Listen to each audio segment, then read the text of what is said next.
dahil uminit. Mga ilang araw, di ba, bumagyo. So, in behalf of our Barangay Captain, Ramon B. Salas and Council, na-acknowledge ko din po yung ating isang kagawad, si Kagawad Belarmina Salas Alindayo na nandito ngayon, na sumusuporta rin sa lahat ng mga proyekto ng ating barangay. Siyempre, hindi ito mabubuo kung walang magsusuporta sa atin at nagbigay ng ganitong ayuda para sa atin lahat. Pinasasalamatan ko po mula sa Cooperative Development Authority, si Mr. Chairman Joseph Encabo, pakipalakpakan po. Admin Santiago Lim, yan palakpak po. DA Beth Batonan, at saka si DA Mona Suarez, at lahat po ng chief ng DA po, at si DA Ray Alivaso. Siyempre po, kaya po nagkaroon po tayo dito, siyempre. Nung kapit busy, lagi po yung nakikipag-coordinate sa atin. Pag may mga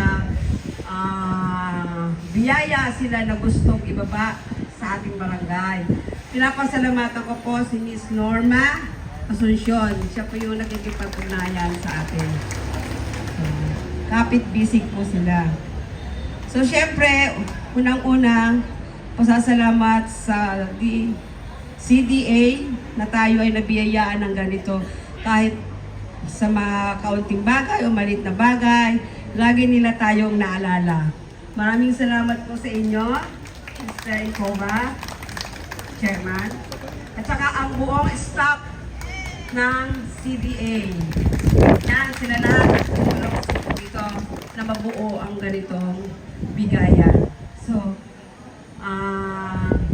sana po yung kanilang inaalok na mga benta, ng mga bigas, gulay, prutas, tangkilikin naman po natin. Meron sila dyan, tindahan. Di ba, sir, meron kayo dyan?